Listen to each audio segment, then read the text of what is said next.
जब नाव जल में छोड़ दी, तूफान में ही मोड़ दी, दे दी चुनौती सिंधु को, फिर पार क्या और सरकार के बारे में क्या कहेंगे अशोक गहलोत साहब? वर्तमान सरकार तो ठंड पी हुई है, कोई दम नहीं। जो जिस प्रकार से जाते जाते लुटाते हैं, ऐसे कई बार हरदेव जी जोशी ने भी किया। प्रधानमंत्री का चेहरा रहेगा राजस्थान में और वो एक तरह से प्रभारी बन के चुनाव लड़ाएंगे। कि मैं खिलाफत नहीं कर रहा, भाजपा की जो नीति है गलत नीति, उसकी उनको जाट नेता माना जाता है और देवी सिंह भाटी उसके उलट राजपूत नेता भी माने जाते हैं। कई लोग ये मेरे छाप नहीं लगी। अर्जुन मेघवाल आपको भाजपा में एंट्री देने हिम्मत कहाँ, हिम्मत जो परवाने में है, मजा जलने में नहीं, जल जल के मर जाए। मेघवाल साहब से क्या, किस बात को लेकर? देवी सिंह कि जिस घर में रहो, चाहे मैं हूं चाहे कोई और हो, जब 4 साल में नतीजा नहीं दे सके, अब आपको याद आई है जनता की, पीड़ितों की, दुखियारों की।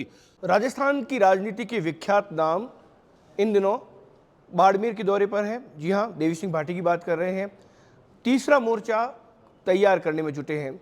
इस जुगत में वो कितने सफल हो पाए हैं और आगामी चुनाव में ये तीसरा मोर्चा क्या राजनीतिक नए समीकरण पैदा करेगा, इस पर देवी सिंह जी से बात करते हैं।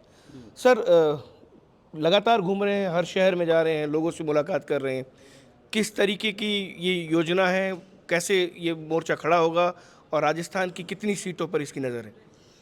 देखिए, मूल रूप से जो पार्टी का धीरे धीरे केंद्रीयकरण हो रहा है और ऊपर से नेतृत्व को थोपा जाता है, ये हमें ठीक नहीं लगा कि पार्टी हमने बहुत मेहनत करके सींच के पसीने के साथ हमने इसको खड़ा किया है। आप मासेज की जो लीडर है आज के दिन, वो वसुंधरा राजे हैं और उनको आप दरकिनार करके अब देश में मुझे ऐसा नहीं लगा कभी वाओ कि प्रधानमंत्री का चेहरा रहेगा राजस्थान में और वो एक तरह से प्रभारी बन के चुनाव लड़ाएंगे। तो ऐसा मुझे लगता है कि ये जो आम जन की नेता है उसको दरकिनार करके और ये पार्टी के अंदर इस प्रकार का स्वरूप बनाना है। इसलिए हमने तय किया है कि पूरे राजस्थान में जो पीड़ित लोग हैं, जो दुखी हैं, जिनको किनारे कर रखा है, ऐसे पार्टी के लोगों को हम साथ जोड़ेंगे और एक तीसरे मोर्चे का गठन करेंगे।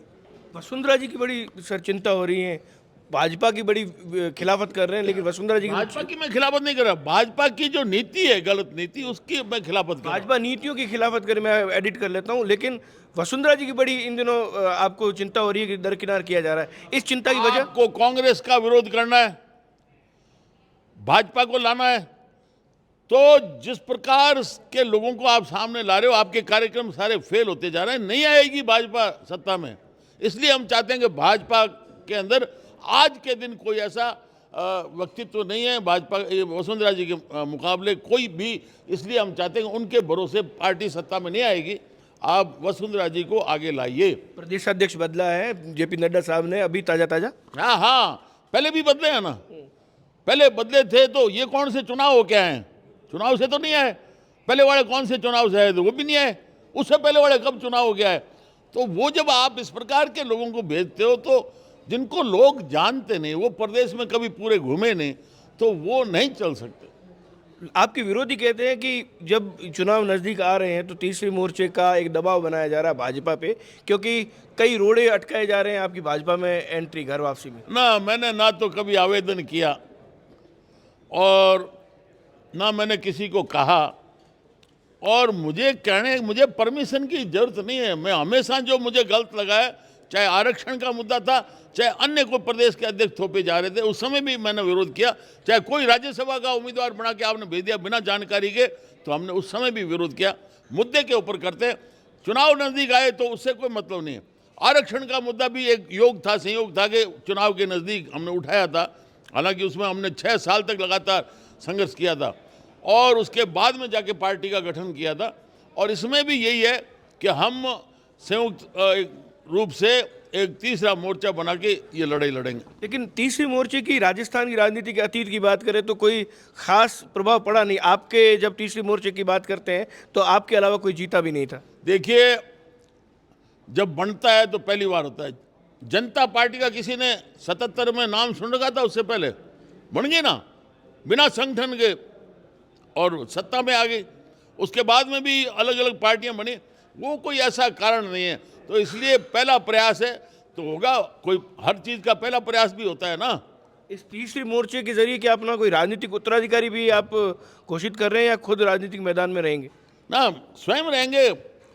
हमारे यहाँ कहावत है कि आप मरे जुग परले हुए, तो इसलिए हम राख लगा के खुद ही आगे रहेंगे और उसके साथ में हमारी पूरी टीम रहेगी। हनुमान बेनीवाल आरएलपी के नेता है, उन्होंने राजस्थान की राजनीति में काफ़ी चर्चाएं बटोरी। उनको जाट नेता माना जाता है और देवी सिंह भाटी उसके उलट राजपूत नेता भी माने जाते हैं। कई लोग ये मेरे छाप नहीं लगी हुई। हमने 36 कौम को साथ लेके ही लड़ाइयाँ लड़ी है। एक जगह भी बता दो कि मैंने कहीं भी इस प्रकार का कोई मेरे मुख से निकला हो, मेरी कार्यशैली में कहीं हो। हमने जहाँ एमएलए, चेयरमैन, जो भी वहाँ प्रधान और ये प्रमुख बनाए, तो सब अलग अलग वर्गों से थे, कोई राजपूत के कारण नहीं।